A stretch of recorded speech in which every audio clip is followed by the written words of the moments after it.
Good morning guys, welcome back to my channel. तो आज कुछ ऐसा रहने वाला कि अभी मैंने कटिंग करानी है और शायद मैंने पियर्सिंग करानी है एक।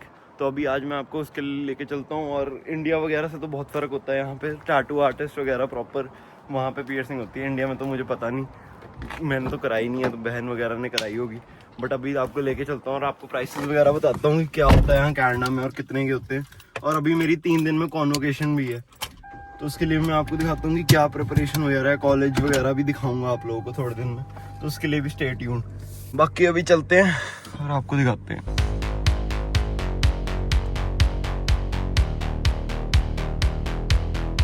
अभी मैं आ गया सोनू हेयर कट। ये भी इंडियन बंदा ही है अपना, और ये सारी इसी की पार्किंग है। सारे लोग यहीं आ रखे हैं, बहुत ज़्यादा फेमस है। और ये ऐसी छोटा मोटा स्टोर नहीं है, फ्रेंचाइजी है। तो मैं चलता हूँ यहाँ पे, आपको कॉस्ट वगैरह बताता हूँ। कटिंग तो होगी और कॉन्वोकेशन है 3 दिन में, तो कटिंग तो बढ़िया होगी। 3 दिन में यार वो हो जाता है, लड़कों का हेयर सेट हो जाता है। जिनको अगर लड़कियों को देख लिया तो उन्हें नहीं पता, तो 3 दिन लगते हैं प्रॉपर। अगर नया हेयर कट है तो उसको ठीक ठाक होने में 2 से 3 दिन, फिर बढ़िया हो जाता है। एक बार स्टार्टिंग में थोड़े से अजीब लगते हैं, बट फिर बाद में एक बार वॉश करके ठीक हो जाते हैं। चलो अब चलते हैं, मैंने पियर्सिंग का देखना है वो देखता हूँ मैं। ये भी इंडियन है यहाँ भी। ये पूरी जो ये है ना, ये सीडर पार्क है, ये सारा इंडियन एरिया है। पर बहुत सही है। अभी मैं बस पियर्सिंग का प्राइस वगैरह पूछता हूँ, मुझे पता नहीं। और यहाँ पे शायद गोल्ड वगैरह की पेमेंट, मुझे तो नॉर्मल सी करनी है। जहाँ जाकर ये सारी ऑप्शन है, देखते हैं इनमें से पसंद करते हैं कौन सा वाला। पियर्सिंग तो हो गई। अब इन्होंने कहा है कि 2 हफ्ते तक इसको बिल्कुल भी नहीं निकालना है। इन्होंने गन सी लगाई थी पहले, तो मुझे लगा कि कुछ ऐसे होता है भाई। मैंने तो लड़कियों ने कराई होगी पियर्सिंग, मैंने कराई, मुझे लगा कि कुछ ऐसे दर्द सा होगा। बट दर्द पहले 1-2 मिनट हुआ, फिर वो कहते कि क्रीम भी लेनी है $10 की। मैंने कहा भाई भाड़ में जाए तुम्हारी क्रीम, $10 की अब मैं क्रीम लूँ फालतू की। और पियर्सिंग होती है, पहले कहते 40, फिर कहते 30। और यहाँ पे एक और वो नाटक सा है कि आपके ना टैक्स, ये लोग आपके, अगर आप कार्ड से पेमेंट कर रहे हो इंडियन जगहों पे, तो आपके कार्ड पे ना टैक्स लगा देंगे बिना पूछे ही। आप बात हुई होगी 30 में, वो हो जाएगी 35। ये लोग ऐसे ही करते हैं, जो मर्जी इनका मानना है। $4 टैक्स, $3 टैक्स, ये कुछ भी नहीं देखते। तो आप हमेशा इंडियन स्टोर या किसी पे अगर ऐसा कुछ काम कराने जा रहे हो, हमेशा कैरी कैश। ये देखो, ये सीडर पार्क है, सारा इंडियन है। ये जितने आप स्टोर देख लोगे ना लेफ्ट से राइट, सारे के सारे इंडियन है। अब यहाँ पे लोगों ने आके इतने, मतलब थोड़े सालों में इतनी ज्यादा मेहनत कर ली है कि इन्होंने बिजनेसेस वगैरह बना लिए। आधे लोन पे ही होंगे जिनकी जमीनें वगैरह हैं। इंडिया में भी लोन पे ही होते हैं बिजनेसेस तो, बट स्टिल काफी ज्यादा इन्वेस्टमेंट लगती है यहाँ पे। कुछ मैं आपको आइडिया देता हूँ, जैसे अभी तो कोई स्टोर ही नहीं आया, बट अगर कोई, मतलब आप लगा लो 50 स्क्वायर फीट का होगा स्टोर, तो उसका $1000 कुछ $22,000 रेंट होगा।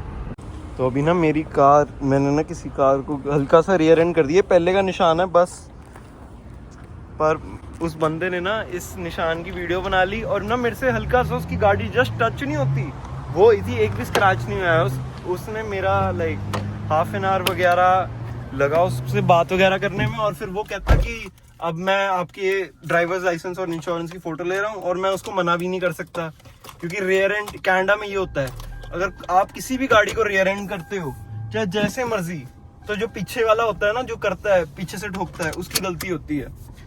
तो अब उन्होंने कह दिया कि आपका इंश्योरेंस वगैरह, बट मैंने अपने तरीके ट्राई किए, इंडियन हूँ, ये हूँ, रोना वगैरह। बट वो लोग अब देखते हो कितनी हद तक मानते हैं कि नहीं, क्योंकि मुझे तो नहीं लगता वो थोड़ा मानेंगे।